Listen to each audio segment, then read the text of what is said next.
I'm reading a book called A Letter in the Scroll, Understanding Our Jewish Identity and Exploring the Legacy of the World's Oldest Religion by Rabbi Jonathan Sacks, Chief Rabbi of the United Hebrew Congregation of the Commonwealth. In it, he talks about speaking with college students and recommending a project for them. He wants them to contact well-known Jews and ask them what Judaism means to them. The students send out 200 letters to prominent Jews, and they receive back only 6 responses. Among those 6, here are 3.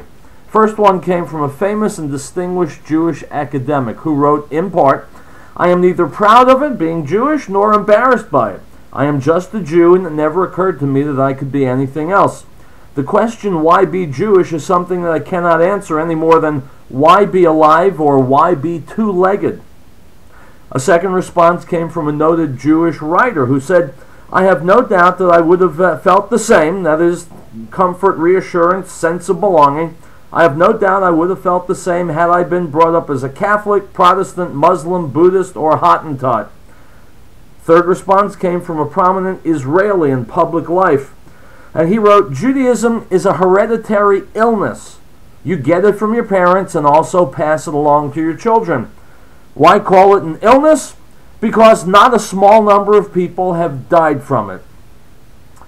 Well, the students and Rabbi Sacks were both disheartened to get responses like this, so Rabbi Sacks went researching. He looked at what famous non-Jewish people have said about Judaism. Great Russian novelist Leo Tolstoy wrote, "The Jew is that sacred being who has brought down from heaven the everlasting fire and has illumined with it the entire world. He is the religious source, spring and fountain out of which all the rest of the peoples have drawn their beliefs and their religions." 19th century American President John Adams said that "I will insist that the Hebrews have done more to civilize men than any other nation. If I were an atheist and believed in blind eternal fate, I should still believe that fate had ordained the Jews to be the most essential instrument for civilizing the nations. If I were an atheist of the other sect who believe or pretend to believe that all is ordered by chance, I should believe that chance had ordered the Jews to preserve and propagate to all mankind the doctrine of a supreme, intelligent, wise, almighty sovereign of the universe, which I believe to be the greatest essential principle of all morality and consequently of all civilization." A passage by the contemporary historian Paul Johnson said the following, "All the great conceptual discoveries of the intellect seem obvious and inescapable once they've been revealed, but it requires a special genius to formulate them for the first time. The Jews had this gift. To them we owe the idea of equality before the law, both divine and human, of the sanctity of life and the dignity of the human person, of the individual conscience and so of personal redemption, of the collective conscience and so of social responsibility, of peace as an abstract ideal and love as the foundation of justice, and many other items which constitute the basic moral furniture of the human mind. Without the Jews, it might have been a much emptier place." Finally, Rabbi Sacks presents the former editor of the Times of London, William Rees Mogg, who wrote, "One of the gifts of Jewish culture to Christianity is that it has taught Christians to think like Jews. And any modern man who has not learned to think as though he were a Jew can hardly be said to have learned to think at all."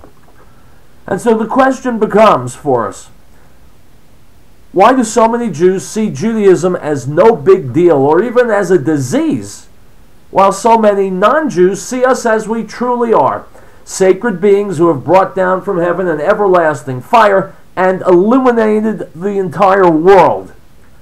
Well, the answer has to do with 2,000 years of goalless exile, living as a powerless, frightened, defenseless, unarmed, and unrepresented minority for whom persecution, insults, discrimination, burdensome taxes and laws, even blood libels, conspiracy theories, exiles, massacres, inquisitions, crusades, pogroms, and holocausts have historically been an accepted fact of life. After 20 centuries of living under these conditions, many of us begin to wonder, can the whole world be wrong about us? Maybe they're right. Or maybe it's better to blend in and become invisible than to stand out, be different, and possibly invite disaster. No wonder we're riddled with neuroses, psychoses, fears, insecurities, worries, anxiety, and guilt. No wonder we're willing to sacrifice everything, even our very lives, in order to make the peoples of the world like us. In the final analysis, it's easier to take the Jews out of the exile than to take the exile out of the Jews. But those on the outside who can see the Jewish people objectively from a distance have it right. We are a supernatural people, a divine people, a historic and unprecedented people, a chosen people with a divine mission to serve as a light unto the nations and to teach mankind about God. We're not like everyone else, never have been, or not supposed to be. We've got something no one else has, the Torah, a divine document sent from heaven to earth to civilize the world, transform mankind, and help fashion a proper residence for the Almighty.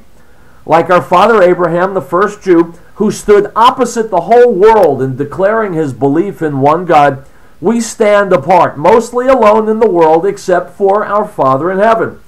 But we are a special people, a divinely inspired people, a people that has civilized the world and led the way in nearly every field of human endeavor. The tragedy is that so many of us don't know it. If this describes you, get yourself to the nearest Orthodox rabbi and ask him to teach you why being Jewish is like nothing else in the world, why it's the greatest thing in the world, and why you owe it to yourself, your family, and generations yet unborn to embrace your own divinity and your own greatness. My name's Howard Riell. I'm Yisrael Chai.